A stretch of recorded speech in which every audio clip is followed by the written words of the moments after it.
ജീവിപ്പതെത്ര മോദമേ, യേശുവിനായി ജീവിക്കുന്നതെത്ര ഭാഗ്യമേ.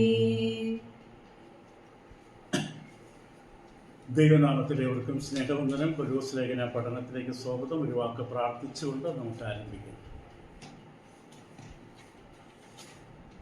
കെരൂബുകളുടെയും സറാഫുകളുടെയും സ്വർഗീയ ദൂതഗണങ്ങളുടെയും നടുവിൽ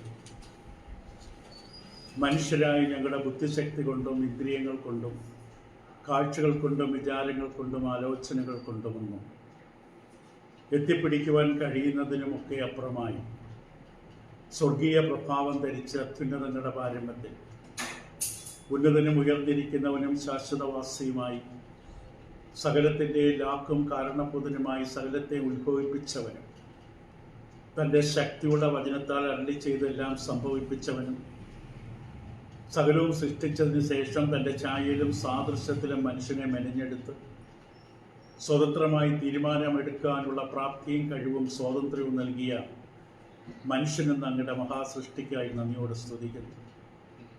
പാപം ചെയ്ത് അങ്ങിൽ നിന്ന് അകന്നു പോയിട്ടും മനുഷ്യകുലത്തെ നശിപ്പിച്ചു കളയാതെ, മറന്നു കളയാതെ, ആ മനുഷ്യവർഗത്തെ സ്വയം രക്ഷ നേടുവാൻ കഴിയാത്ത മനുഷ്യകുലത്തിന് വേണ്ടി മനുഷ്യരിൽ ഒരുവനെ പോലെ കടന്നു വന്ന് ഞങ്ങളിൽ ഒരുവനെ പോലെ ഞങ്ങളുടെ നടുവിൽ വസിച്ച് ഞങ്ങൾക്ക് കഴിയാത്ത ഞങ്ങളുടെ മോചനം, പരിഹാരം ഞങ്ങൾക്ക് വേണ്ടി ഒരുക്കി തരുവാൻ കർത്താവ് യേശു ക്രിസ്തുവിലൂടെ ഞങ്ങൾക്ക് വീണ്ടെടുപ്പ് ഒരുക്കിയ രക്ഷാപത്തെ നിവർത്തിച്ച രക്ഷകനായ കർത്താവ് യേശു ക്രിസ്തുവിൻ്റെ പരിശുദ്ധ ദൈവമേ, രക്ഷിക്കപ്പെട്ട ഞങ്ങളുടെ മക്കൾക്ക് ഈ ഭൂമിയിൽ ജീവിക്കുമ്പോൾ പരദേശി പ്രയാണത്തിൽ കാലിന് ദീപവും പാതയ്ക്ക് പ്രകാശവുമായി അങ്ങ് നൽകി തന്നിരിക്കുന്ന ഞങ്ങളുടെ വിശുദ്ധ വചനത്തിനായിട്ട് നന്ദി. ദൈവമേ, ഞങ്ങൾ മറ്റെവിടെ പോകും? അങ്ങയുടെ സന്നിധിയിലാണ് നിത്യജീവന്റെ വചനങ്ങൾ ഉള്ളത് എന്ന് അപ്പോസ്തലൻ പറഞ്ഞതുപോലെ നിത്യതയെ ലക്ഷ്യമാക്കിക്കൊണ്ടുള്ള ഞങ്ങളുടെ യാത്രയിൽ ഞങ്ങൾ അനുദിനം വളരേണ്ടതും ശ്രവിക്കേണ്ടതും ഉൾക്കൊള്ളേണ്ടതും ഉള്ളിൽ നടേണ്ടതും അങ്ങയുടെ വിശുദ്ധ വചനം എന്ന് ഞങ്ങൾ തിരിച്ചറിയുന്നു. അത് കേൾക്കുന്നത് കൊണ്ട് മാത്രമായില്ല, ഞങ്ങളുടെ ജീവിതത്തിൽ കേൾക്കുന്ന വചനം വിശ്വാസമായി പരിണമിക്കുവാൻ, ഞങ്ങൾ കേൾക്കുന്നതിന് മുമ്പുള്ള അവസ്ഥയിൽ നിന്ന് രൂപാന്തരവും മാറ്റവും വന്നൊരവസ്ഥ വചനം കേട്ടതിന് ശേഷം ഞങ്ങൾക്കുണ്ടാകാൻ അത് ഞങ്ങൾ ജാഗ്രതയോടെ, ഗൗരവത്തോടെ, ഉത്തരവാദിത്വ ബോധത്തോടെ അങ്ങയുടെ വനം ഞങ്ങളോട് ആവശ്യപ്പെടുന്ന അനുസരിച്ചുള്ള രൂപാന്തരം, മാറ്റം, വിട്ടുകളയേണ്ടത് വിട്ടുകളയാൻ, കൂട്ടിച്ചേർക്കേണ്ടത് കൂട്ടിച്ചേർക്കാൻ ഞങ്ങൾക്ക് കൃപയും സുബോധവും കരുണയും സ്നേഹവും അനുഗ്രഹവും നൽകണമെന്ന് പ്രാർത്ഥിക്കുകയാണ്. ഞങ്ങൾ തീരുമാനിക്കേണ്ട, ഞങ്ങൾ ചെയ്യേണ്ട കാര്യങ്ങൾ ഞങ്ങൾ തന്നെയാണ് ചെയ്യേണ്ടതെന്നും അതൊരിക്കലും ഞങ്ങൾക്ക് വേണ്ടി അങ്ങ് ചെയ്തു തരില്ല എന്ന് മനസ്സിലാക്കിക്കൊണ്ട് അങ്ങ് ഞങ്ങളോട് സംസാരിക്കുമ്പോൾ അത് ഞങ്ങളുടെ ഹൃദയം കഠിനമാക്കാതെ അത് സ്വീകരിച്ച് അതനുസരിച്ച് ഫലം കായ്ക്കുവാൻ ഞങ്ങളെ സഹായിക്കണം. ഇന്നും അതിനെ കേൾക്കാൻ വന്നവരും പലയിടത്തായി അതിനെ കേൾക്കുന്നവരുമായ എല്ലാവരെയും ഒരായിരിക്കുന്ന ഇടങ്ങളിൽ അങ്ങ് അവരെ സന്ദർശിക്കണം. വചനം അയച്ചവരെ സുഖപ്പെടുത്തണം, അവർക്ക് ബലം കൊടുക്കണം. ജീവിതയാത്രയിൽ ലക്ഷ്യമുള്ളവരായി, വെളിച്ചമുള്ളവരായി തീരുവാൻ അവരെ സഹായിക്കണം. എല്ലാ വിഷയങ്ങളും ഏൽപ്പിക്കുന്ന രോഗികളായിരിക്കുന്നവരെ ഓർക്കുന്നു. പ്രയാസത്തിൽ അനുഭവിക്കുന്നവർ, ബുദ്ധിമുട്ട് അനുഭവിക്കുന്നവർ എല്ലാവരെയും അങ്ങയുടെ വിശുദ്ധ വചനത്താൽ അങ്ങ് സുഖപ്പെടുത്തണം, ബലപ്പെടുത്തണം. സകലത്തിലും അങ്ങ് മഹത്വം എടുക്കണം, മാനവ മഹത്വം എടുക്കണമേ. കുറവുകളെല്ലാം പൊറുക്കണം. ക്രിസ്തു യേശു മുഖാന്തരം അപേക്ഷിക്കുന്ന പ്രാർത്ഥന കൃപയോടെ കേൾക്കുമാറാകണമേ. ആമേൻ. ഇപ്പോൾ കൊലോസ് ലേഖനത്തിലെ 1-ാം അധ്യായം 3-4 വേദഭാഗങ്ങളിൽ പൗലോസ് അപ്പോസ്തലൻ കൊലോസഭയിലുള്ള വിശ്വാസികൾക്ക് വേണ്ടി പ്രാർത്ഥിക്കുമ്പോൾ അവരോട് 3 കാര്യങ്ങൾ അവരെ ഓർമ്മിപ്പിച്ചു. ഒരു ത്രിമൂർത്തികളെന്ന പോലെ 3 കാര്യങ്ങളാണ് നമ്മൾ കണ്ടത്: വിശ്വാസം, പ്രത്യാശ, സ്നേഹം. പുതിയ നിയമ എഴുത്തുകാർ പലപ്പോഴും ഇവ 3ഉം ഒരുമിച്ച് പരാമർശിക്കാറുണ്ടെന്ന് നാം കണ്ടു. അതൊക്കെ നമ്മൾ കഴിഞ്ഞ പാഠങ്ങളിൽ കണ്ടതാണ്. റോമർ 5:2 മുതൽ 5 വരെയും 1-13 തുടങ്ങി. ആദ്യം നമ്മൾ ഈ 3 അവസ്ഥകളിൽ ആദ്യം കണ്ടത് വിശ്വാസം എന്നുള്ളത്. നമുക്ക് ആ വാക്യം ഒന്ന് വായിക്കാം. കൊലോസ് ലേഖനം 1-ാം അധ്യായം 3-4 വേദഭാഗങ്ങൾ. സുവിശേഷത്തിന്റെ സത്യവചനത്തിൽ നിങ്ങൾ മുമ്പ് കേട്ടതായി സ്വർഗത്തിൽ നിങ്ങൾക്ക് സംഗ്രഹിച്ചിരിക്കുന്ന പ്രത്യാശ നിമിത്തം ക്രിസ്തു യേശുവിൽ നിങ്ങളുടെ വിശ്വാസത്തെയും സകല വിശുദ്ധന്മാരോട് നിങ്ങൾക്കുള്ള സ്നേഹത്തെയും കുറിച്ച് ഞങ്ങൾ കേട്ടിട്ട് നിങ്ങൾക്ക് വേണ്ടി പ്രാർത്ഥിക്കുകയും മതി. കാരണം ബാക്കി ഒരു നീണ്ട സെന്റൻസ് ആണ്. നമുക്ക് ഈ 3 വാക്കുകൾ നമുക്ക് അവിടെ കാണാൻ സാധിച്ചു. പ്രത്യാശ, ആദ്യം ഇവിടെ കൊടുത്തിരിക്കുന്ന പ്രത്യാശയാണ്, രണ്ടാമത് വിശ്വാസമാണ്, മൂന്നാമത് നിങ്ങൾക്ക് വിശുദ്ധന്മാരുടെ സ്നേഹമാണ്. അപ്പോൾ നാം കണ്ടു ക്രിസ്തുവിൽ നിങ്ങളുടെ വിശ്വാസം എന്ന വാക്ക്, അത് ഒന്നുകൂടെ ആവർത്തിക്കേണ്ടതിൻ്റെ ആവശ്യമുള്ളത് കൊണ്ട് ഞാൻ ഒരിക്കൽ കൂടി ആവർത്തിക്കട്ടെ. ദൈവത്തെ പ്രസാദിപ്പിക്കുവാൻ സകലർക്കും വേണ്ടത് ദൈവത്തിലുള്ള വിശ്വാസമാണ്. അത് എബ്രായർക്കെതിരെ ലേഖനം 11-ാം അധ്യായം 6-ാം വാക്യത്തിൽ വചനം വ്യക്തമായി തന്നെ പറയുന്നുണ്ട്. ദൈവത്തിന്റെ അടുക്കൽ വരുമ്പോൾ ദൈവം നമ്മിൽ കാണാൻ ആഗ്രഹിക്കുന്നത് ദൈവത്തിൽ അർപ്പിച്ചിരിക്കുന്ന വിശ്വാസമാണ്. വിശ്വാസം എന്ന വാക്കിൽ ഒരു വിഷയം സത്യമാണെന്ന് മനസ്സുകൊണ്ട് അംഗീകരിക്കുന്നതിനെയല്ല വിശ്വാസം എന്ന് പറയുന്നത്. നമ്മളോട് ദൈവം ഒരു കാര്യം പറയുമ്പോൾ അത് ശരിയാണ്, അത് സത്യമാണ്, അത് അങ്ങനെ തന്നെയാണ് എന്ന് മനസ്സുകൊണ്ട് അംഗീകരിക്കുന്നതിനെയല്ല വിശ്വാസം എന്ന് പറയുന്നത്. കൂടാതെ ആ സത്യത്തിന്റെ നിശ്ചയം, നമ്മളോട് പറയുന്നത് സത്യമാണെന്ന് നമുക്ക് നിശ്ചയം, ആ വാക്ക് പ്രധാനമാണ്. സത്യത്തിന്റെ നിശ്ചയത്താൽ നമുക്കുണ്ടായ ഈ ബോധ്യം പ്രവൃത്തിയിലേക്ക് നമ്മെ പ്രേരിപ്പിക്കണം, പ്രോത്സാഹിക്കണം. കേട്ടുകൊണ്ടിരിക്കുന്നത് വിശ്വാസമല്ല, അവർ വിശ്വാസികളല്ല. കേൾക്കുന്നതനുസരിച്ച്, കേൾക്കുന്നത് സത്യമാണെന്ന് നമുക്ക് നിശ്ചയമുണ്ടെങ്കിൽ അതനുസരിച്ച് നമ്മൾ പ്രവർത്തിക്കണം. നമ്മൾ നയാഗ്ര വെള്ളച്ചാട്ടത്തിന്റെ കുറുകെ കമ്പി കെട്ടി നടന്ന മനുഷ്യന്റെ അഭ്യാസിയുടെ ജീവിതത്തിൽ നിന്നുള്ള അനുഭവം നമ്മൾ കണ്ടു, നടന്ന സംഭവമാണ്. എല്ലാ വ്യക്തികൾക്കും ഈ അഭ്യാസിയിൽ വിശ്വാസമുണ്ടായിരുന്നു, ഈ അഭ്യാസിയുടെ കഴിവിൽ വിശ്വാസമുണ്ടായിരുന്നു. ഒരു വിശ്വാസമുണ്ടെന്ന് പറഞ്ഞു, കൈയടിച്ചു, അഭിനന്ദിച്ചു. പക്ഷേ അവർ മനസ്സുകൊണ്ട് അംഗീകരിച്ച ആ സത്യം, അതിൻ്റെ നിശ്ചയത്തിലേക്ക് അവരെയോ അവരുടെ കുഞ്ഞുങ്ങളെയോ മക്കളെയോ എടുത്തേൽപ്പിക്കുവാനായിട്ട് അവർക്ക് സാധിച്ചില്ല.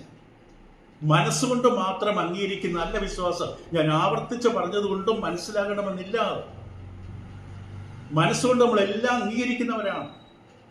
പക്ഷെ അതുകൊണ്ടാണ് ദൈവം നമ്മുടെ ജീവിതത്തിൽ പലതവണ ആയിരക്കണക്കിന് സന്ദേശങ്ങൾ നമ്മൾ കേട്ടാലും നമ്മൾ ഒരു പരിവർത്തനവും സംഭവിക്കില്ല. നാം മനസ്സുകൊണ്ട് നമ്മളോട് ദൈവം ഒരു കാര്യം പറയുന്നത് അതനുസരിച്ച് ഉടൻ ചെയ്യാനാണ്. ഇവിടെ ചെയ്യുന്നത് വരെ നാം വിശ്വാസിയായിട്ടില്ല. നമ്മോട് പറഞ്ഞത് ഞാൻ വിശ്വസിച്ചില്ല.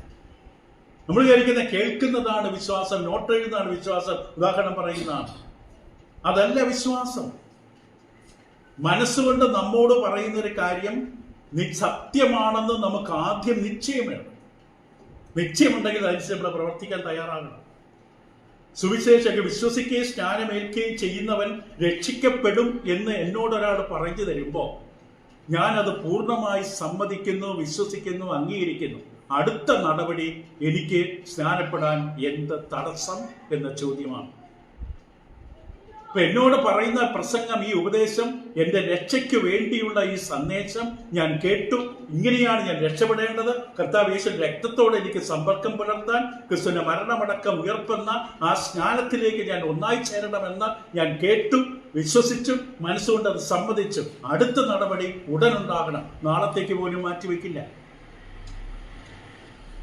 ഇപ്പൊ ഇവിടെ ലൂക്കോസ് 6:46 യേശു ചോദിച്ചത്, നിങ്ങൾ എന്നെ കർത്താവേ കർത്താവേ എന്ന് നിങ്ങൾ പറയുന്നു, പക്ഷെ ഞാൻ പറയുന്നത് ചെയ്യാത്തത് എന്തുകൊണ്ട്? യേശുവിനെ കർത്താവായി തിരിച്ചറിഞ്ഞത് കൊണ്ട് മാത്രം ഒരു ഗുണവുമില്ല. വെറും പ്രൈസ് ദ ലോർഡ് എന്ന് ഉച്ചരിച്ചത് കൊണ്ട് ഒരു നന്മയും കേൾക്കുന്നവർക്കും പറയുന്നവർക്കുമില്ല. അത് വാക്കുകൾ പ്രയോഗിക്കുക മാത്രമാണ്. യേശു വളരെ വ്യക്തമായി പറഞ്ഞു, വായിച്ചു കേൾക്കാൻ. ലൂക്കോസ് 6:46 കർത്താവിന്റെ വാക്കുകൾ ഇപ്രകാരമായിരുന്നു. അവിടെ പറഞ്ഞത്, നിങ്ങൾ എന്നെ കർത്താവേ കർത്താവേ എന്ന് വിളിക്കുകയും ഞാൻ പറയുന്നത് ചെയ്യാതിരിക്കുകയും ചെയ്യും. വ്യക്തമായി കർത്താവ് യേശു ആഗ്രഹിക്കുന്നത് ക്രിസ്തു പറയുന്നത് ചെയ്യണം. അതിന് പകരം വാക്കുകൾ കൊണ്ട്, അധരങ്ങൾ കൊണ്ട് യേശുവിനെ നോക്കി യജമാനൻ യജമാനൻ, കർത്താവ്, ലോർഡ് ലോർഡ് എന്ന് വിളിക്കുന്നത് കൊണ്ട് ഒരു കാര്യവുമില്ലെന്ന് കർത്താവ് തന്നെയാണ് പറഞ്ഞത്. യേശുവിനെ കർത്താവായി തിരിച്ചറിഞ്ഞുകൊണ്ടത് മാത്രം ഒന്നുമായി താൻ ആശ്രയിക്കുന്ന, വിശ്വസിക്കുന്ന വ്യക്തിയുടെ ഇഷ്ടത്തോട് താൻ പ്രതികരിക്കണം.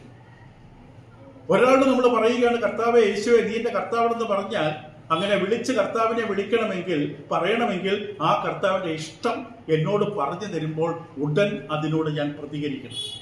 ചിലപ്പോൾ പാപം ഉപേക്ഷിക്കാനായിരിക്കും, ചിലപ്പോൾ ചിലത് കൂട്ടിച്ചേർക്കാനായിരിക്കും, ചിലപ്പോൾ ചിലത് അനുസരിക്കാനായിരിക്കും. ഞാൻ യേശുവിനെ കർത്താവ്, എൻ്റെ കർമ്മങ്ങളുടെ അധിപൻ, എൻ്റെ യജമാനൻ നാം പറയുന്നുണ്ടെങ്കിൽ യേശു പറയുന്നത് ഞാൻ ചെയ്യാൻ തയ്യാറാകണം. നമ്മൾ എബ്രായലേഖനം 11-ാം അധ്യായത്തിൽ പല ഉദാഹരണങ്ങൾ കണ്ടു. അല്ലെങ്കിൽ നമ്മൾ മടക്കി പോകുന്നില്ല. വിശ്വാസത്തിന്റെ ഉദാഹരണങ്ങളായിരുന്നു അവ. നമ്മൾ ഹാബേലിനെ കുറിച്ച് കണ്ടു. ഹാബേല് സ്വീകാര്യമായി യാഗം കഴിച്ചു. ഇവരെ കുറിച്ചൊക്കെ പറയുമ്പോൾ ഉപയോഗിച്ചിരിക്കുന്ന പ്രയോഗം വിശ്വാസത്താൽ. ദൈവത്തിന്റെ ശബ്ദം കേട്ട് കയ്യിനോടും ഹാബേലിനോടും ദൈവം ഒരേപോലെയാണ് പറഞ്ഞത്. ദൈവം മുഖപക്ഷം കാണിക്കില്ല. വിശ്വാസം കേൾവിയാലാണ്. ദൈവം അവരോട് പറഞ്ഞത് കൊണ്ട് അവർക്കറിയാം ദൈവത്തിന് മുമ്പിൽ വരുമ്പോൾ രക്തം ചൊരിയാതെ വിമോചനമില്ല എന്നതിന്റെ വെളിച്ചത്തില് യാഗം രക്തം ചൊരിച്ചത് തന്നെ ആയിരിക്കണം. അത് വ്യക്തമായി നമ്മൾ കണ്ടു. ദൈവം പറഞ്ഞു രണ്ടുപേരോട്. പക്ഷെ ഒരാള് അതിനെ നിസ്സാരവൽക്കരിച്ചു, മറ്റൊരാൾ അതേപോലെ അനുസരിച്ചു. വേറെ ഒന്നും കണ്ടിട്ടല്ല. ദൈവം പറഞ്ഞ വചനം കൽപ്പനയ്ക്ക് തന്നെ തന്നെ ഏൽപ്പിച്ചു കൊടുത്തു. അത് വിശ്വാസമാണ്. നോഹ പെട്ടകം നിർമ്മിച്ചതിനെ കുറിച്ച് നമ്മൾ കണ്ടു. നോഹയുടെ ദൈവം പെട്ടകം നിർമ്മിക്കുന്നതിനെ കുറിച്ച് പറഞ്ഞു. നോഹ അതേപോലെ തന്നെ പഠിക്കാതെ സംഭവിക്കും. നോഹ പെട്ടകം നിർമ്മിച്ചു. ദൈവം പറഞ്ഞ അളവനുസരിച്ച് പെട്ടകം നിർമ്മിച്ചു. അബ്രഹാമിനെ കുറിച്ച് നമ്മൾ കണ്ടു. എബ്രായലേഖനം 11-ാം വാക്യം. അബ്രഹാം സ്വന്തം ദേശം വിട്ട് ദൈവം വാഗ്ദാനം ചെയ്ത ദേശത്തേക്ക് പ്രയാണം ചെയ്തു എന്ന് കണ്ടു. വിശ്വാസത്താൽ. ദൈവം പറയുന്നത് ചെയ്യണം. ദൈവം മാപ്പ് തരില്ല, സ്ഥലത്തിന്റെ പേര് പറയില്ല, അഡ്രസ്സ് തരില്ല.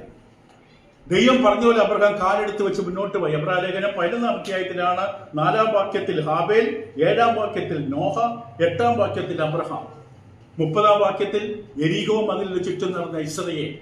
വിശ്വാസത്താൽ. 11-ാം അധ്യായം 30-ാം വാക്യത്തിൽ രാഹാബ് ചാരന്മാരെ സ്വീകരിച്ചു, രക്ഷ പ്രാപിച്ചു. ഇപ്പൊ എബ്രായലേഖനത്തിൽ നമ്മൾ പറയുന്ന ഒരു വാക്യം വളരെ പ്രധാനമാണ്. അബ്രഹാമിന്റെ പ്രവൃത്തികളാൽ തന്റെ വിശ്വാസം പൂർണ്ണമായി. പ്രവൃത്തികളാലല്ല രക്ഷപ്പെടുന്നത്. പക്ഷെ ദൈവത്തിൽ വിശ്വാസമുണ്ടെന്ന് പറയുന്ന വ്യക്തിയിൽ തന്റെ വിശ്വാസത്തിന്റെ തെളിവിനായിട്ട് പ്രവൃത്തികൾ വേണം. പ്രവൃത്തികളില്ലാത്ത വിശ്വാസം കാണിച്ചതായെന്ന് യാക്കോബ് ചോദിക്കുന്നു. പ്രവൃത്തികൾ ഉണ്ടാകുന്ന വിശ്വാസം. രാഹാബും തന്റെ പ്രവൃത്തികളാൽ നീതീകരിക്കപ്പെടും. അപ്പൊ എബ്രായലേഖനം 11-ാം ഇത്രയും കാര്യങ്ങൾ നമ്മുടെ കഴിഞ്ഞ പാഠത്തിൽ നമ്മൾ കണ്ടത്. എബ്രായലേഖനം 11-നോടൊപ്പം യാക്കോബിന്റെ ലേഖനം പറയുന്നത് നമ്മൾ ചേർത്ത് ചിന്തിക്കുന്നത് നല്ലതാണ്. നമ്മളിപ്പോൾ ചിന്തിച്ചുകൊണ്ടിരിക്കുന്നത് പൗലോസ് അപ്പോസ്തലൻ കൊലോസ്യയിലുള്ള വിശ്വാസികളെ അവരെ ഓർത്ത് പ്രാർത്ഥിക്കുമ്പോൾ 3 കാര്യങ്ങളാണ് അവരെ ഓർത്ത് പ്രാർത്ഥിച്ചത്. ഒന്ന്, നിങ്ങൾക്ക് യേശുക്രിസ്തുവിലുള്ള വിശ്വാസം. രക്ഷിക്കപ്പെട്ടവരോടാണ്. രക്ഷിക്കപ്പെടാൻ വേണ്ടി അവർക്ക് വിശ്വാസം വേണമെന്നല്ല പറയുന്നത്. നിങ്ങൾക്ക് കർത്താവ് യേശുവിൽ വിശ്വാസമുണ്ട്, നിങ്ങളുടെ ജീവിതത്തിൽ അത് പ്രകടമാണ്. പ്രവൃത്തിയില്ലാത്ത വിശ്വാസം നിഷ്ഫലം, നിർജീവം എന്ന് യാക്കോബ് ആവർത്തിച്ച് പറയും. യാക്കോബ് 2-ാം അധ്യായം അതിന്റെ 17, 20, 24, 26. യാക്കോബിന്റെ ലേഖനം 2-ാം അധ്യായത്തിന്റെ 17, 20, 24, 26 വാക്യങ്ങളിൽ പ്രവൃത്തിയില്ലാത്ത വിശ്വാസം നിർജീവം, നിഷ്ഫലം. ഇപ്പൊ ഒരു നായി അല്ലെങ്കിൽ ഒരു പട്ടി മരിച്ചു പോയാലും പട്ടി തന്നെയാണ്. പക്ഷെ അത് മരിച്ചുപോയി, അതിനി കുരയ്ക്കുന്നില്ല. മരിച്ചു കഴിഞ്ഞുകൊണ്ട് പിന്നെ അതിന് പ്രവർത്തനമില്ല, ഓടി നടക്കുന്നില്ല, കുരയ്ക്കുന്നില്ല, ചാടുന്നില്ല. പക്ഷെ അത് പട്ടി തന്നെയാണ്. A dog is still A dog. ഇപ്പൊ വിശ്വാസത്തെ സംബന്ധിച്ചത് ശരിയാണ്. ജീവനുള്ള ഊർജസ്വലമായ വിശ്വാസത്തിൽ പ്രവൃത്തിയും ഉണ്ടാകണം. കണ്ണടച്ചിരിക്കുന്ന നല്ല വിശ്വാസം. ഊർജസ്വലമായ ജീവനുള്ള വിശ്വാസത്തിൽ പ്രവൃത്തികളും ഉണ്ടാകണം. മനുഷ്യഹൃദയത്തിൽ ദൈവം നേരിട്ട് വിശ്വാസം നിക്ഷേപിക്കുകയില്ല. വെറുതെ ഞാൻ ഇരുന്നോടെ തന്നെ ദൈവം നേരിട്ട് എന്നിലേക്ക് ഇങ്ങനെ വിശ്വാസം ഇങ്ങനെ ഇൻവെസ്റ്റ് ചെയ്യില്ല, നിക്ഷേപിക്കില്ല. വൈകാരികമായ പ്രവർത്തനത്തിന്റെ ഫലമായിട്ടോ മറ്റേതെങ്കിലും നിഗൂഢ മാർഗം, മിസ്റ്റിസിസം, എനിക്ക് പോലും അറിയാതെ പെട്ടെന്ന് ഞാൻ ഇന്നലെ വരെ ഒരു വലിയ മദ്യപാനിയും വളരെ മോശപ്പെട്ട ഒരു മനുഷ്യനുമായിരുന്നു, ഇന്ന് ഞാൻ വിശ്വാസിയായി മാറി. എങ്ങനെയെന്ന് എനിക്കറിയില്ല. നാമത്തെ വിഭാഗങ്ങളുടെ ഇടയിൽ പലയിടത്തും ഇങ്ങനെ പറയുന്നുണ്ട്, അത് വിശ്വാസമല്ല, വൈകാരികമായ തോന്നലാണ്. ദൈവം നേരിട്ട് എന്നിൽ നിങ്ങളിൽ വിശ്വാസം ദൈവം ഇങ്ങനെ ഒഴിച്ചു തരില്ല. വൈകാരിക പ്രവർത്തനത്തിന്റെ ഫലമായി അഥവാ നിഗൂഢ മാർഗത്തിലൂടെ പരിശുദ്ധാത്മാവ് നേരിട്ട് തരുന്നതല്ല വിശ്വാസം. നാമധേയ വിഭാഗ വിശ്വാസം അപ്രകാരം അവകാശപ്പെടാറുണ്ട്. പക്ഷേ അത് സത്യമല്ല. ദൈവിക സന്ദേശത്തോടുള്ള ശരിയായ പ്രതികരണത്തിന്റെ ഫലമായിട്ടാണ് വിശ്വാസം ഉളവാകുന്നത്. ദൈവം നമുക്ക് കൃത്യമായി വ്യക്തമായിട്ട് കാര്യങ്ങൾ വിശദമായി പറഞ്ഞു തരും. ദൈവത്തിന്റെ നിസ്തുലത, ദൈവത്തിന്റെ വിശുദ്ധി, ദൈവത്തിന്റെ വിശ്വസ്തത, ദൈവത്തിന്റെ കരുണ, ദൈവത്തിന്റെ സ്നേഹം, യേശുവിന്റെ ത്യാഗം, യേശുവിന്റെ ഉയർത്തെഴുന്നേൽ തുടങ്ങി ഓരോ സന്ദേശങ്ങൾ വചനത്തിലൂടെ ദൈവം നമുക്ക് നൽകിത്തരും. ഞാനത് കേട്ടുകൊണ്ടിരിക്കുന്നു, കേട്ട ഞാൻ അത് വിശ്വസിക്കുന്നു. അതുകൊണ്ടാണ് റോമർ 10:17 വിശ്വാസം കേൾവിയാണ്. അന്ന് പുസ്തക രൂപത്തിൽ ബൈബിൾ ഇല്ല. അപ്പോസ്തലന്മാർ പ്രസംഗിച്ചുകൊണ്ട് നടക്കുന്ന കാലമാണ്. ഒരുപക്ഷെ നമ്മൾ ഇന്നത്തെ പശ്ചാത്തലത്തിൽ വിശ്വാസം വചന വായനയാലും എന്ന് പറഞ്ഞാലും അർത്ഥം ഒന്ന് തന്നെയാണ്. വിശ്വാസം കേൾവിയാണ്. എന്താ കേൾക്കേണ്ടത്? ക്രിസ്തുവിന്റെ വചനം, ക്രിസ്തുവിനെ കുറിച്ചുള്ള വചനം. ക്രിസ്തു നേരിട്ട് സംസാരിക്കുന്നില്ല, വചനത്തിലൂടെ സംസാരിക്കുന്നുണ്ട്. ഇപ്പൊ വിശ്വാസം കേൾവിയാണ്. കേൾവി ക്രിസ്തുവിന്റെ വചനത്താലും നാം വിശ്വാസികളാകുവാൻ ദൈവം നൽകി തരുന്ന ഏറ്റവും വലിയ ദാനമാണ്, സഹായമാണ് ദൈവത്തിന്റെ വചനം. ദൈവത്തിന്റെ വചനത്തിലാണ് ഒരാൾ വിശ്വാസിയാകുന്നത്. വേഷം കെട്ടിയത് കൊണ്ടോ, വെള്ളയും വെള്ളയും ധരിച്ചത് കൊണ്ടോ, കണ്ണടച്ചിരുന്ന് തലവലിച്ചിരുന്നത് കൊണ്ടോ, തലയിലൂടെ തുണിയിട്ട് മൂടിയിട്ടത് കൊണ്ടോ ഇവരാരും വിശ്വാസികളല്ല. യഥാർത്ഥ വിശ്വാസി വചനപ്രകാരമുള്ള വിശ്വാസിയാണ്. മനുഷ്യൻ ആ വചനം കൈക്കൊള്ളണം. യോഹന്നാന്റെ സുവിശേഷം 20-ാം അധ്യായം 30-31 വാക്യങ്ങളിലെ സുവിശേഷങ്ങൾ എഴുതി അവസാനിപ്പിക്കുമ്പോൾ യോഹന്നാന്റെ സുവിശേഷം നൽകിത്തന്നതിന്റെ ഉദ്ദേശത്തെക്കുറിച്ച് പറയുമ്പോൾ അവിടെ ഇങ്ങനെ വ്യക്തമായി പറയും. യോഹന്നാൻ 20:30-31 ഈ പുസ്തകത്തിൽ എഴുതിയിരിക്കുന്നല്ലാതെ മറ്റനേകം അടയാളങ്ങൾ യേശുവിന്റെ ശിഷ്യന്മാർ കാണുക ചെയ്തു. ദൈവപുത്രനായ കർത്താവ് യേശുക്രിസ്തു ഭൂമിയിലേക്ക് ഇറങ്ങി വരുമ്പോൾ താൻ ദൈവത്തിൽ നിന്ന് വന്നവനാണെന്ന് തെളിയിക്കുന്നതിനുള്ള അനവധി അടയാളങ്ങൾ ചെയ്തിട്ടുണ്ട്. അതെല്ലാം നമുക്ക് തന്നിട്ടില്ല. നമുക്ക് ആവശ്യമുള്ളത് ഒന്നും വിട്ടുപോയിട്ടുമില്ല. കർത്താവ് യേശു ദൈവത്തിൽ നിന്ന് വന്നവനാണെന്നും രക്ഷകനാണെന്നും പരിശുദ്ധനാണെന്നും നമുക്ക് മനസ്സിലാക്കാൻ ആവശ്യമായതല്ല. ഇത് തരാത്തതിനെ കുറിച്ച് നമ്മൾ അന്വേഷിച്ച് നടക്കരുത്. ഇല്ലാത്തതിന് വേണ്ടി നിരാശപ്പെടരുത്. ഉള്ളത് നമ്മൾ തൃപ്തിയോടെ അനുഭവിക്കണം. ബൈബിളിൽ അനേക കാര്യങ്ങൾ വിട്ടുപോയി എന്നല്ല പറഞ്ഞത്. നമുക്കത് ആവശ്യമില്ല. അതിന്റെ അർത്ഥം ബൈബിളിൽ എഴുതിയിരിക്കുന്നത് മാത്രമല്ല യേശു ചെയ്തത്. യേശുവിന്റെ കാര്യങ്ങൾ എഴുതിയ ഒരു ഭൂമിയിൽ ഒരു പുസ്തകം എന്ന് പറഞ്ഞാൽ അത്രയ്ക്ക് വിശാലമാണ്. പക്ഷേ യേശുവിന്റെ ശിഷ്യന്മാർ കാണുക ചെയ്തു. ശിഷ്യന്മാർ കാണുക. എന്നിട്ട് 31-ാം വാക്യം യോഹന്നാൻ 20 എന്നാൽ യേശു ദൈവപുത്രനായ ക്രിസ്തു എന്ന് നിങ്ങൾ വിശ്വസിക്കേണ്ടത്. ഇപ്പൊ ദൈവപുത്രനായ ക്രിസ്തു, യേശു എന്ന് പറഞ്ഞാൽ ശിശുവിന് നൽകപ്പെട്ട പേര്. അതിന് ആത്മീകമായി ദൈവപുത്രൻ. ക്രിസ്തു എന്ന് പറഞ്ഞാൽ മശിഹ എന്ന വാക്കിന്റെ അർത്ഥം രക്ഷിക്കുന്നവൻ, അഭിഷിക്തൻ. ഇപ്പൊ 3 പ്രയോഗങ്ങളൂടെ കാണാം. യേശു ദൈവപുത്രനായ ക്രിസ്തു എന്ന് പറഞ്ഞാൽ ക്രിസ്തുവിന്റെ ദൈവികത്വം. അത് നമുക്ക് മനസ്സിലാക്കാൻ വേണ്ടതെല്ലാം യോഹന്നാൻ പറയുന്നത് എന്റെ സുവിശേഷത്തിനകത്ത് ദൈവം തന്നിട്ടുണ്ട്.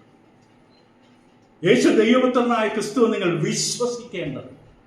അവനെ വിശ്വസിച്ചിട്ട് അവന്റെ നാമം, ആ അധികാരത്തിൽ നിങ്ങൾക്ക് നിത്യജീവൻ ഉണ്ടായിരുന്നു. അപ്പോൾ നിത്യജീവൻ, രക്ഷ എല്ലാം വിശ്വാസത്തിനാണ്.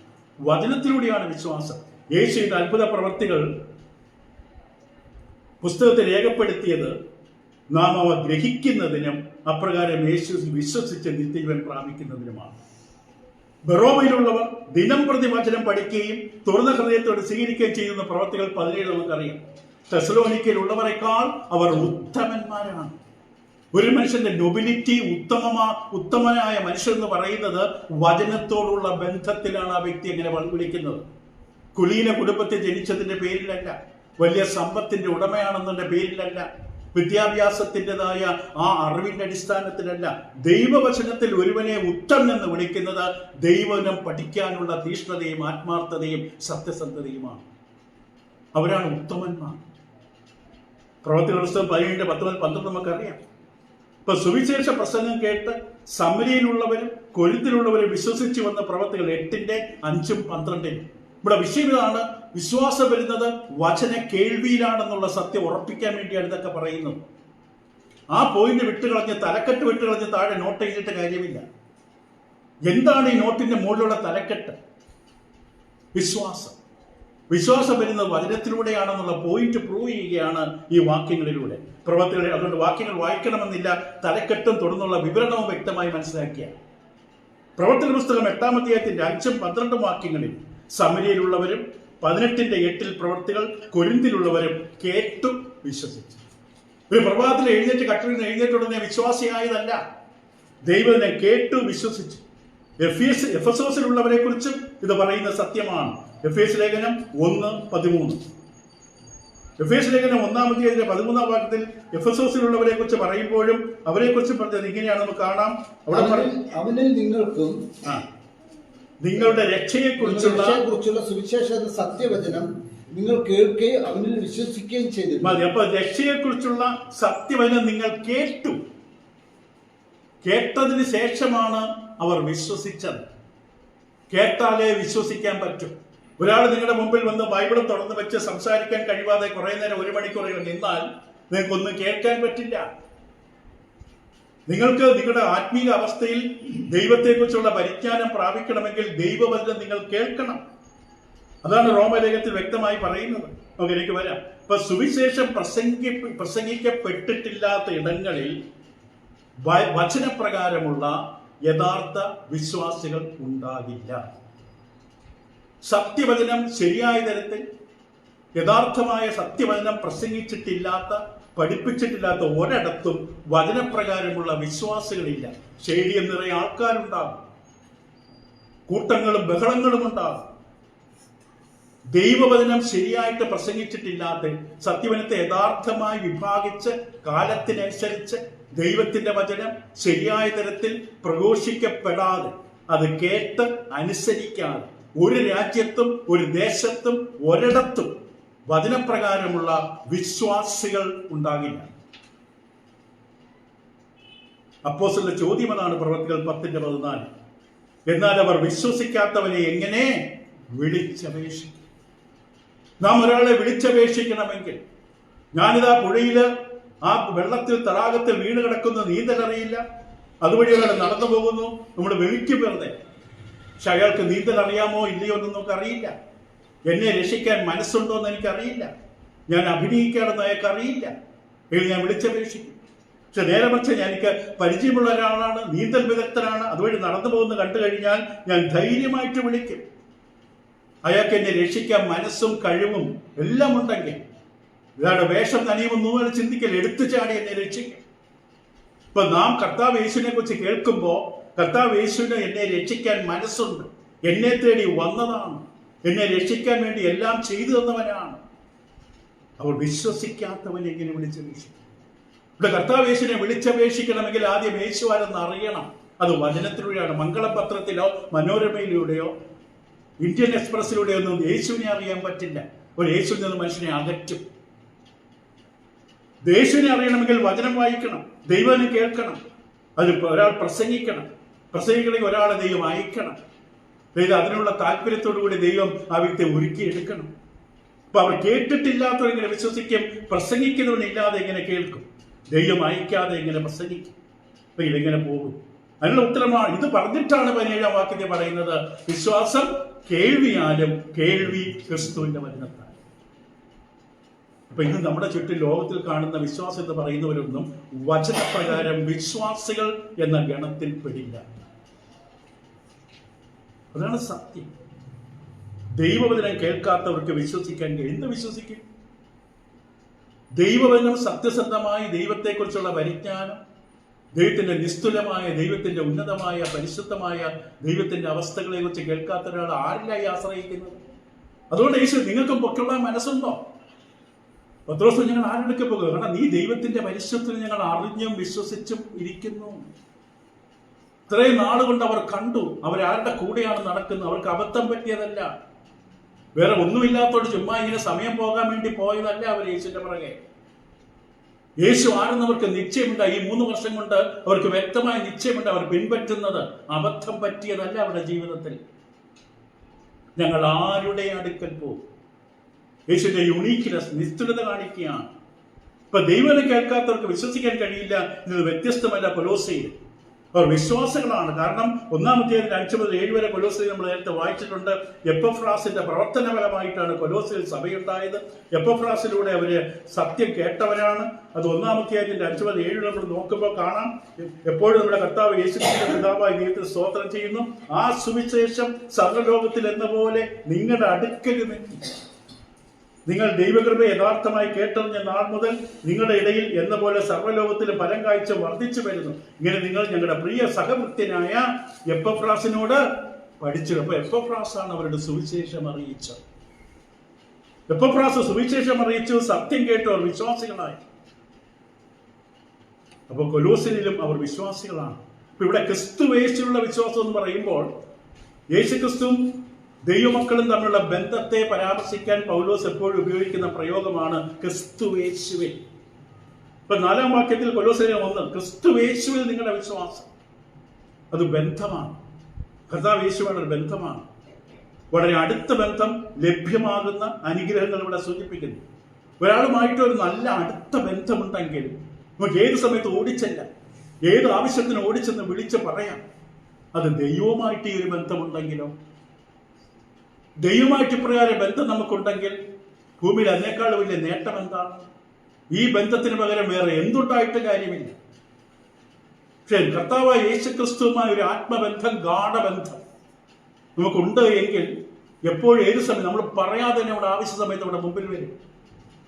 ഇതാ ബന്ധത്തിന്റെ അനുഗ്രഹമാണ്. അതാണ് ഇവിടെ ക്രിസ്തുവേശുവിൽ വളരെ അടുത്ത ബന്ധത്തെ കാണിക്കുന്നു.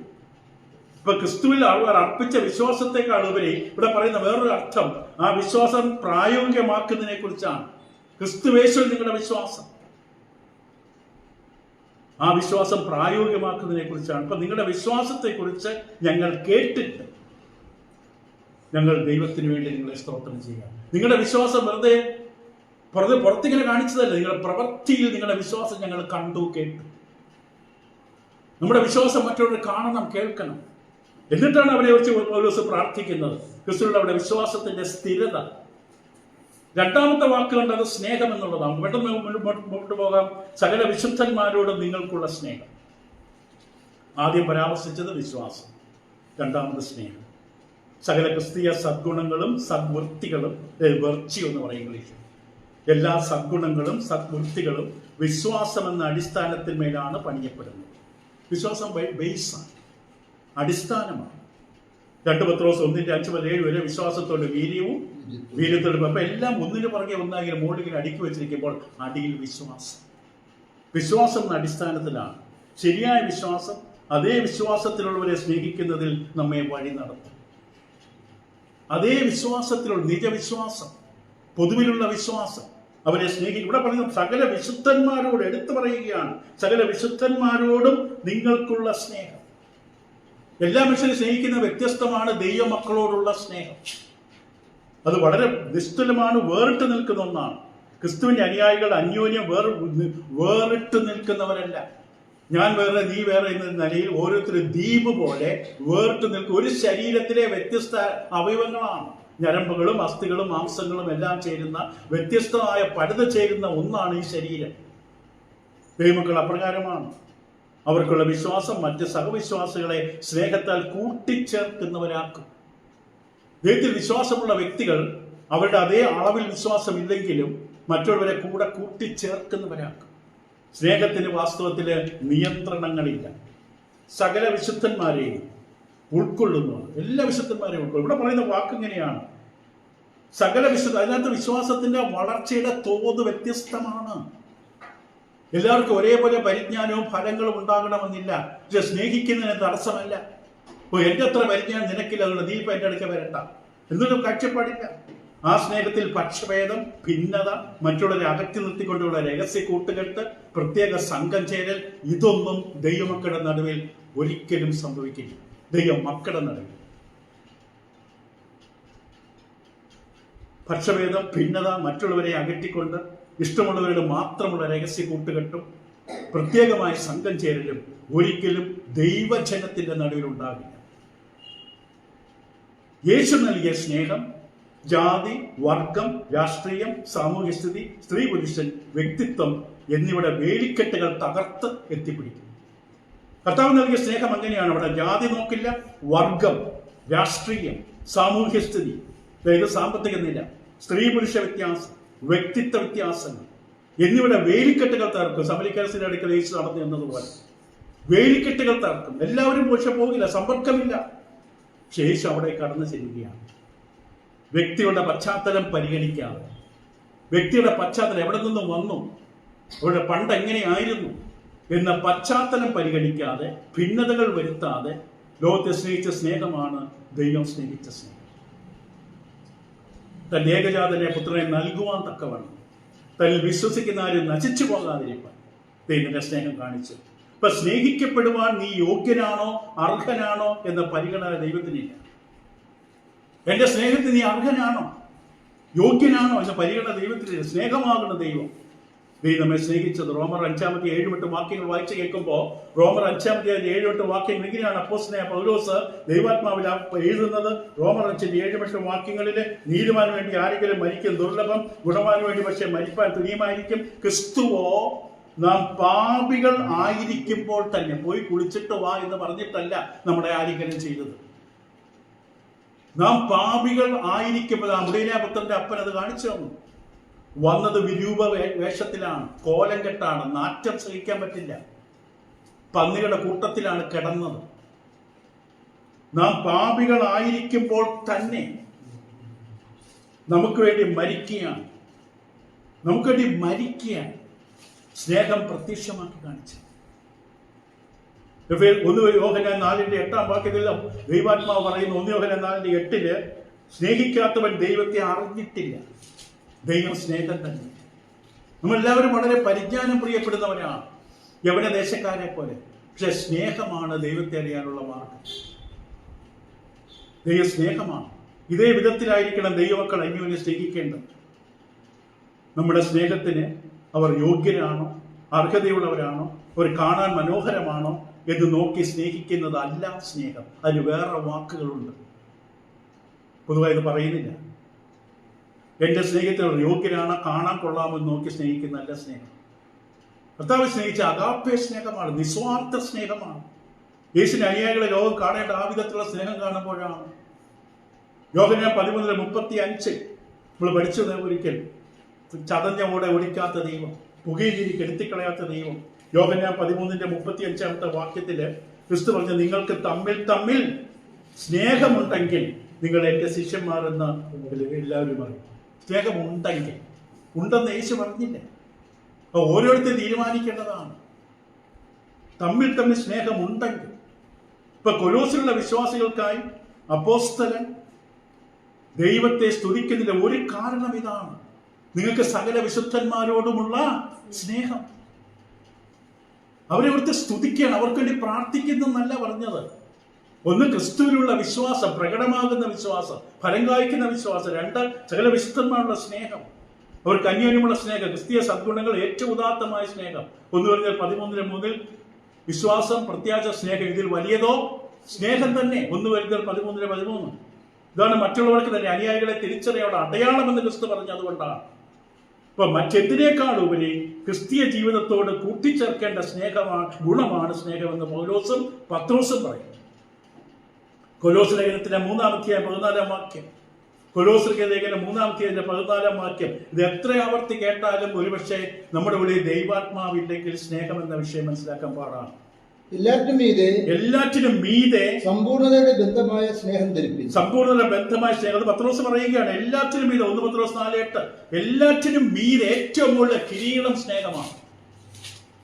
എല്ലാം അടുക്കി വെച്ചതിന് ശേഷം വിശ്വാസം, വീര്യം, പരിജ്ഞാനം, ഇന്ദ്രിയം, സ്ഥിരത, ഭക്തി, സഹോദരപ്രീതി, ഇതെല്ലാം അടുക്കി വെച്ചിട്ട് ഏറ്റവും മുകളില് സ്നേഹമെന്ന കിരീടം കൊണ്ടുവയ്ക്കണം.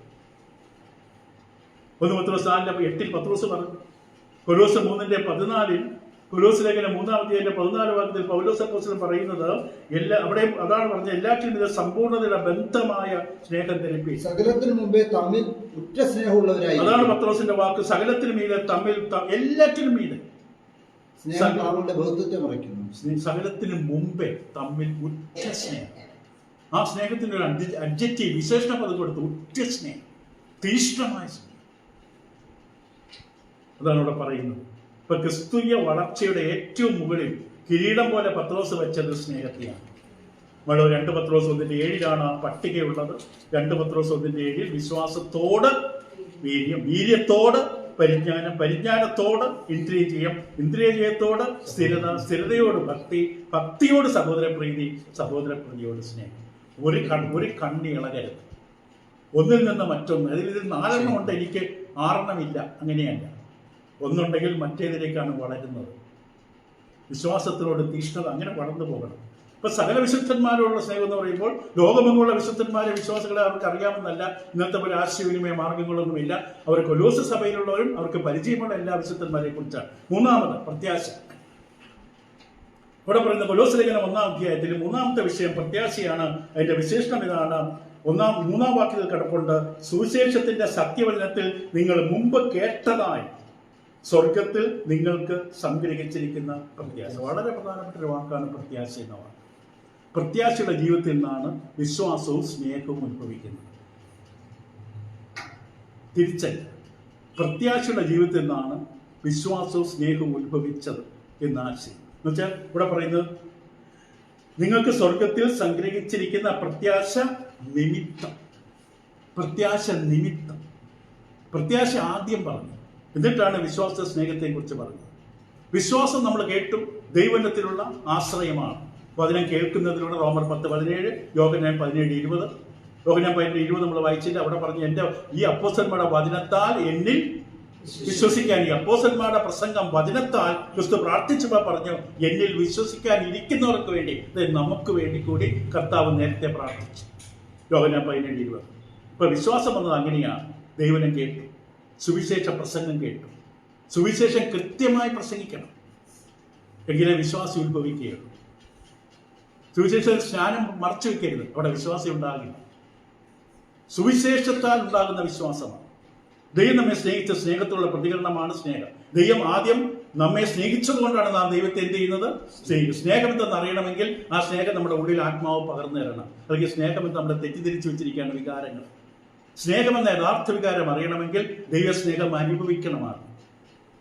ദൈവസ്നേഹം അനുഭവിച്ചവർക്കാണ് ദൈവസ്നേഹം, നിസ്വാർത്ഥമായ സ്നേഹം. അതുകൊണ്ടാണ് യോഹന്നാൻ പറഞ്ഞത്, നാം അവനെ സ്നേഹിച്ചതല്ല, അവൻ ആദ്യം നമ്മെ സ്നേഹിച്ചത് കൊണ്ട് സ്നേഹം എന്ന് നമുക്കറിയാം.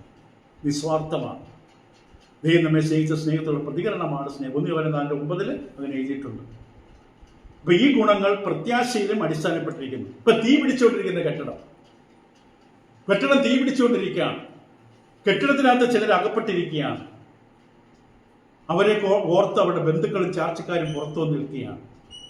ഈ കെട്ടിടത്തിനകത്തിരിക്കുന്ന ആൾക്കാർക്കറിയാം, പുറത്ത് നിൽക്കുന്നവർ എന്നെ സ്നേഹിക്കുന്ന എൻ്റെ ബന്ധുക്കളും ചാർച്ചക്കാരുമാണ്. പുറത്തു നിൽക്കുന്നവർ ഏതു വിധത്തിലും എന്നെ രക്ഷിക്കാൻ വേണ്ട നടപടികൾ നടത്തുമെന്ന പ്രത്യാശയോടുകൂടി അവരിങ്ങനെ ഉറച്ചു നിൽക്കും. ഇപ്പൊ പുറത്ത് എൻ്റെ ചാർച്ചക്കാരും ബന്ധുക്കളും വേണ്ടപ്പെട്ട ഒരു ഭാര്യ, ഭർത്താവുക, മക്കളാകാം, ആരുമാകാം, എന്നെ സ്നേഹിക്കുന്നവരാണ്. ഞാൻ നശിക്കാൻ ഇഷ്ടപ്പെടാത്തവരാണ്. അവർ പുറത്ത് നിൽക്കുന്നുണ്ട്. അപ്പൊ അതുകൊണ്ട് അവരെ എന്നെ സ്നേഹിക്കുന്നു എന്നുള്ളത് കൊണ്ട് ഞാൻ ഈ കെട്ടിടം ഇങ്ങനെ കത്തി ഒരു ദിവസം തകർന്നു വീഴുമ്പോഴും ഒരു പ്രതീക്ഷ എൻ്റെ ഉള്ളിലുണ്ട്, സ്നേഹം നൽകിയ പ്രതീക്ഷ. അതോടൊപ്പം തന്നെ അഗ്നിസേനാ വിദഗ്ധന്മാർ വന്നു. അവരുടെ കഴിവിൽ എനിക്ക് വിശ്വാസമുണ്ട്. അവരുടെ കഴിവിൽ വിശ്വാസമുള്ളത് കൊണ്ടും പ്രത്യാശ എനിക്കുണ്ട്. അവരെ എന്നെ കണ്ടെത്തി രക്ഷിക്കും. ഇവിടെ സ്നേഹവും വിശ്വാസവും എന്ത് നിലനിർത്തി? എന്താ നമ്മൾ പഠിക്കുന്ന ഇപ്പോഴത്തെ വാക്ക്? പ്രത്യാശ. എന്റെ ചാർച്ചക്കാരെ എന്നെ സ്നേഹിക്കുന്നു എന്ന സ്നേഹത്തിലുള്ള വിശ്വാസം, കടന്നു വന്ന് രക്ഷിക്കാമെന്ന ഉദ്യോഗസ്ഥന്മാരുടെ കഴിവിലും പ്രാപ്തിയിലുമുള്ള വിശ്വാസം, അതല്ലേ എന്നെ പ്രത്യാശയിൽ നിലനിർത്തുകയാണ്. എനിക്ക് പ്രതീക്ഷയുണ്ട്. ഇനി ആ വാക്ക് നമുക്ക് അടുത്ത് കുറേ വാക്യങ്ങൾ നമുക്ക് പറയാനുണ്ട്. പ്രത്യാശ, എക്സ്പെക്ടേഷൻ. മലയാളത്തിൽ പ്രതീക്ഷയെന്നോ കാത്തിരിക്കലെന്നോ അഭിലാഷമെന്നോ ഒക്കെ നമുക്ക് തർജ്ജമ ചെയ്യാം. ഒരു പ്രതീക്ഷയാണ്, ഒരു കാത്തിരിക്കലാണ്, ഒരു അഭിലാഷമാണ്. ക്രിസ്തീയ സദ്ഗുണങ്ങളിൽ ഉന്നത സ്ഥാനമുള്ളതാണ്. പക്ഷെ ഇത് വെറും പൊള്ളയായ ഒരു മനക്കോട്ടയല്ല. വിഷ്ഫുൾ തിങ്കിങ്, അങ്ങനെ സംഭവിച്ചിരുന്നെങ്കിൽ എന്നൊരു മനക്കോട്ടയല്ല. വെറും പൊള്ളയായ ഒന്നല്ല. ഇത് വെറും സങ്കല്പമല്ല. ഇതിന് പകരം ഇംഗ്ലീഷ് ഉപയോഗിക്കുന്ന വാക്ക് കോൺഫിഡന്റ് എക്സ്പെക്ടേഷൻ. തൻ്റെ എക്സ്പെക്ടേഷൻ തനിക്ക് കോൺഫിഡൻസ് ഉണ്ട്, മനക്കോട്ടയല്ല, വ്യാമോഹമല്ല. നമ്മുടെ ഭൂമിയിൽ മനുഷ്യർക്കൊക്കെ ഉള്ളത് വ്യാമോഹം, അങ്ങനെ സംഭവിച്ചെങ്കിൽ. പക്ഷെ ഇത് ദൈവമക്കൾക്കുള്ള ഈ പ്രത്യാശ കോൺഫിഡന്റ് ആണ്, പൂർണ്ണ നിശ്ചയമുള്ള ആത്മവിശ്വാസമുള്ള പ്രതീക്ഷയാണ്. പൂർണ്ണ നിശ്ചയമുള്ള ആത്മവിശ്വാസമുള്ള പ്രതീക്ഷയാണിത്. ഇത് വിശ്വാസത്തിൽ ഉറച്ചതാണ്.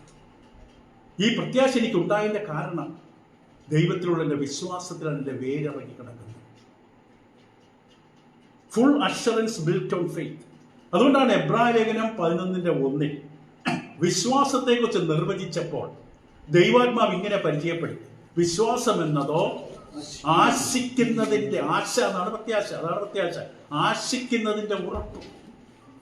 ആശിക്കുന്നതിന്റെ ഉറപ്പും കണ്ടിട്ടില്ല, കാണാത്ത കാര്യത്തിന്റെ നിശ്ചയവും. അപ്പൊ ഞാൻ ആശിക്കുന്ന കാര്യത്തെക്കുറിച്ച് എനിക്ക് ഉറപ്പുണ്ട്, മനക്കോട്ടയല്ല. സംഭവിക്കില്ല, സംഭവിക്കുമോ സംഭവിക്കാതിരിക്കുമോ എന്നുള്ള ഒരു ചാഞ്ചാട്ടമല്ല പ്രത്യാശ. Confident expectation. ഈ വിധത്തിൽ പ്രത്യാശ എന്നത് വിശ്വാസത്തിന്റെ പ്രതിഫലനമാണ്. യഥാർത്ഥ വിശ്വാസിക്ക് മാത്രമേ പ്രത്യാശയുള്ളൂ. വിശ്വാസം പണിയുന്നതിൽ എവിടെയെങ്കിലും പിഴവ് വന്നാൽ വ്യക്തിക്ക് പ്രത്യാശയില്ല. ആ വ്യക്തിയുടെ പ്രത്യാശ ലോകത്തിലും മണ്ണിലും വ്യക്തിയിലും ശരീരത്തിലും സുഖഭോഗങ്ങളിലും സമ്പത്തുകളിലുമാണ്. യഥാർത്ഥ വിശ്വാസിക്കാണ് ഗലാത്യലേഖനം 5:5 പൗലോസ് പറയും, ഞങ്ങളോ, ചില വാക്ക് ഞാൻ എഴുതി വെച്ചിട്ടുണ്ട്, ഒരു സമയത്ത് കൂടുതൽ ഉപയോഗിക്കാതിരിക്കും. ഞങ്ങളോ വിശ്വാസത്താൽ നീതി ലഭിക്കും എന്ന പ്രത്യാശ നിവൃത്തിയെ ആത്മാവിനാൽ കാത്തിരിക്കുന്നു. എങ്ങനെയാ നീതി ലഭിക്കുന്നത്? വിശ്വാസത്താൽ നീതി ലഭിക്കും എന്നുള്ള പ്രത്യാശ നിവർത്തി, ആ പ്രതീക്ഷ സംഭവിക്കുമെന്ന് ഞാൻ കാത്തിരിക്കുകയാണ്. അത് ദൈവത്തിലുള്ള ആശ്രയമാണ്. ദൈവത്തിൽ ആശ്രയിക്കുമ്പോൾ എനിക്കറിയാം, എൻ്റെ കർത്താവിനെ ദൈവം മരണത്തിൽ ഉയർത്തെഴുന്നേൽപ്പിച്ചെങ്കിൽ എന്നെ ഉയർത്തെഴുന്നേൽപ്പിക്കും. അവർ പറയില്ല, അവർ പറയും, മറ്റുള്ളവർ പറയും ഇല്ല, നിങ്ങളൊന്നും പറയും, എനിക്ക് കേൾക്കാൻ സമയമില്ല. ദൈവനെ കേൾക്കാതെ എനിക്ക് വേറെ ഒന്നും, നിങ്ങളുടെ അഭിപ്രായങ്ങളും നിങ്ങളുടെ ഫേസ്ബുക്കിലും അവിടെ റീൽസിലും അതിലൊക്കെ പറയുന്നത് എനിക്ക് കേൾക്കേണ്ട കാര്യമില്ല. എനിക്ക് ദൈവനെ കേട്ടാൽ മതി.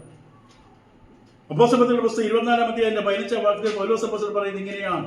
പ്രവൃത്തികൾ 24-ാം അധ്യായത്തിന്റെ 15-ാം വാക്യത്തില് അപ്പോസ്തലന്റെ വാക്കുകൾ ഇങ്ങനെ നമുക്ക് കേൾക്കാൻ കഴിയും പെട്ടെന്ന്. ഇവിടെ പറയുന്നത് നീതിമാന്മാരുടെയും നീതികെട്ടവരുടെയും പുനരുത്ഥാനം ഉണ്ടാകുമെന്ന് കാത്തിരിക്കുന്നത് പോലെ ഞാനും ദൈവത്തിൽ ആശ വെച്ചിരിക്കുന്നു. ഞാനും എന്ത് ചെയ്യുന്നു? ദൈവം പറഞ്ഞിരിക്കുന്നതിലാണ് ഞാൻ ആശ വച്ചിരിക്കുന്നത്.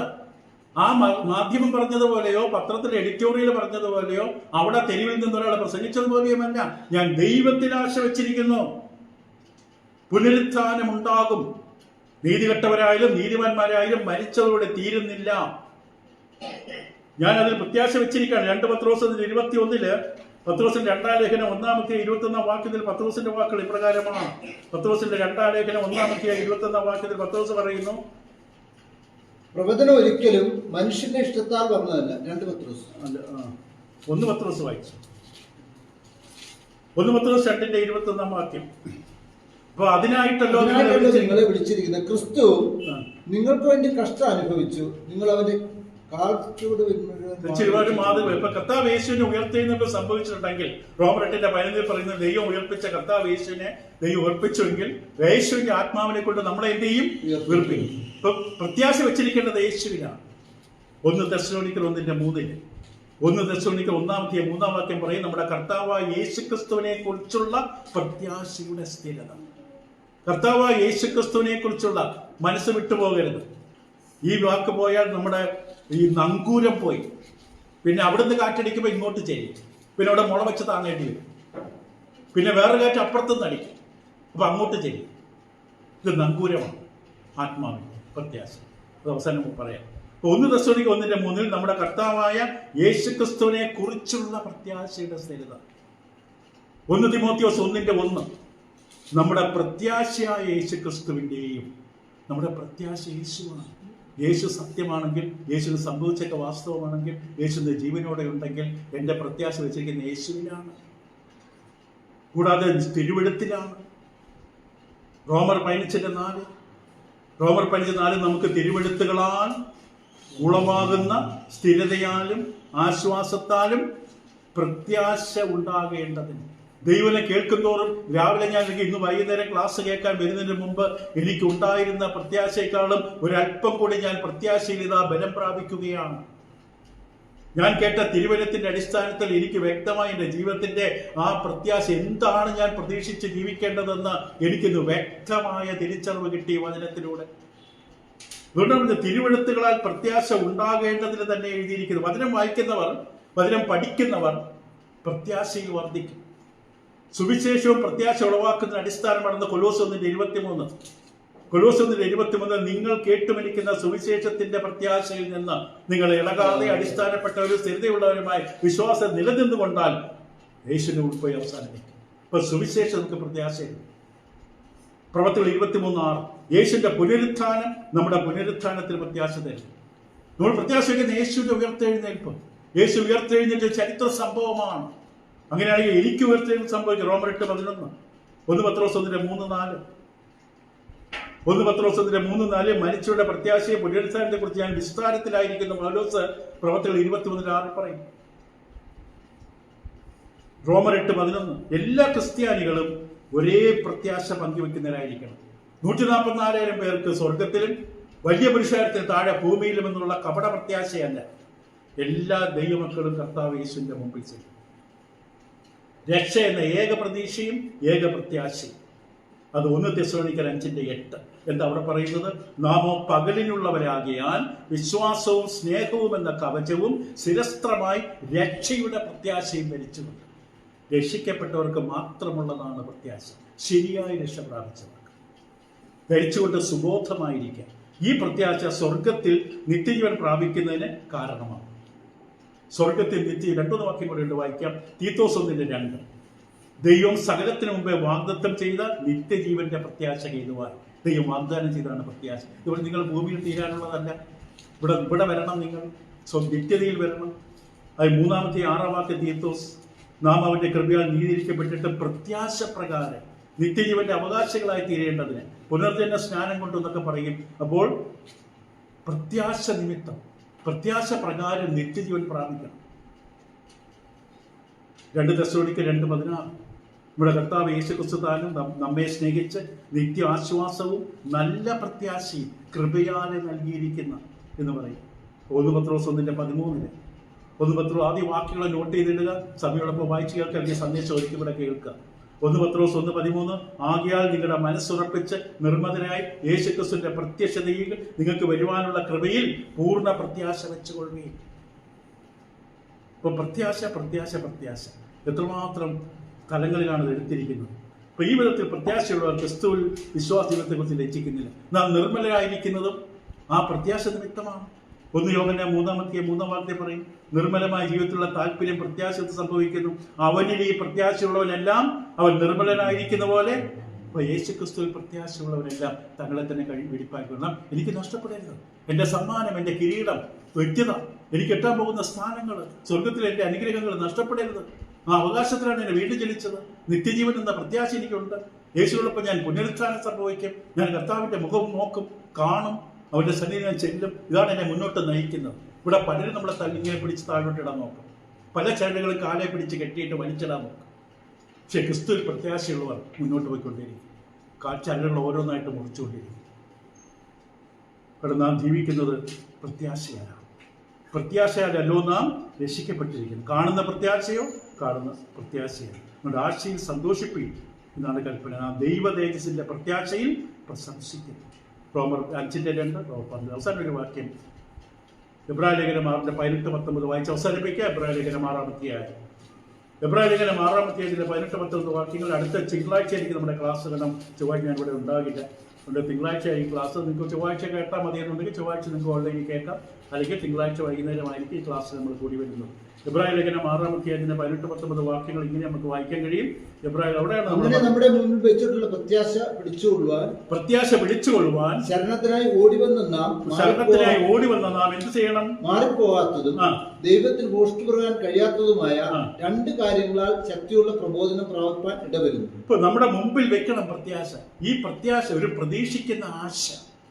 അത് മനക്കോട്ടയല്ല, വെറുമൊരു സങ്കല്പം, ആഗ്രഹമല്ല. എന്റെ കർത്താവിനെ ഞാൻ മുഖാമുഖം കാണും. ഞാൻ സ്വർഗത്തിൽ നിത്യജീവന്റെ അവകാശിയായി മാറും. ക്ഷയം, മാലിന്യം, വാട്ടം എന്നിവയില്ലാത്ത അവകാശം എനിക്കവിടെ വെച്ചിട്ടുണ്ട്. അവിടെ എനിക്കൊരു മന്ദിരം, ഒരു ഭവനം ഒരുക്കി വെച്ചിട്ടുണ്ട്. ഞാൻ അവിടെ ചെന്ന് ചേരും. അത് പ്രതീക്ഷയാണ്, വെറും വ്യാമോഹമല്ല. യഥാർത്ഥ രക്ഷിക്കപ്പെട്ട ഒരു ദൈവവൈദ്യുതി ഒരു വ്യാമോഹമായി മനക്കോട്ടയായിട്ട് ചിന്തിക്കില്ല. അത് സത്യമാണ്. ആശിക്കുന്നതിന്റെ ഉറപ്പും കാണാത്ത കാര്യത്തിന്റെ നിശ്ചയവുമാണ്. ഇതാണ് എന്നെ മുന്നോട്ട് നയിക്കുക. എന്തൊക്കെ ഇവിടെ സംഭവിച്ചാലും ഞാൻ മുന്നോട്ട് പോകുന്നതിന്റെ കാരണം അതാണെന്ന് പറയാൻ കഴിയണം. പ്രത്യാശ. പ്രത്യാശയാലല്ലോ നാം രക്ഷിക്കപ്പെട്ടിരിക്കുന്നത്. ഈ കാണുന്ന ഒന്നുമല്ല നമ്മളെ മുന്നോട്ട് നയിക്കുന്നത്, കാണാത്തത് സ്വർഗത്തിലെ നിത്യമായി. എന്നിട്ട് അവിടെ പറയുന്നത് ഈ പ്രത്യാശ എന്താണ്? ആ പ്രത്യാശ നമുക്ക് ആത്മാവിന്റെ നങ്കൂരം. ഈ കപ്പലിലേക്ക് നോക്കി കഴിഞ്ഞാൽ കപ്പൽ എന്താ ഈ ഉറച്ചു നിൽക്കുന്നത്? വെള്ളത്തിൽ ഈ കപ്പൽ എങ്ങനെയാ നിൽക്കുന്നത്? ഈ പ്രക്ഷുബ്ധമായ തിരമാലകൾ അടിച്ചു വീഴുന്ന ഈ വെള്ളത്തിൽ എങ്ങനെയാണ് ഈ കപ്പൽ ഇത്ര ടൺ കണക്കിന് ഭാരമുള്ള 2 സ്റ്റേഡിയത്തിന്റെ വലിപ്പമുള്ള ഈ കപ്പൽ എങ്ങനെയാണ് ഇവിടെ നിൽക്കുന്നത്?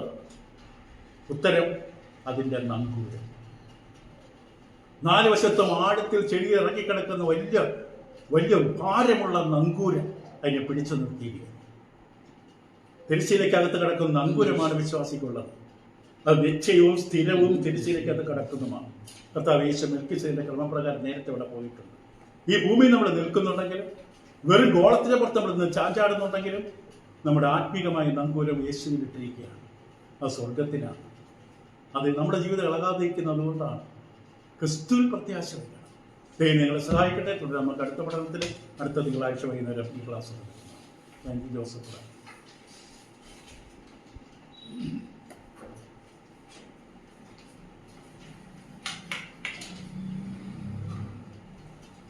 ഒത്തിരി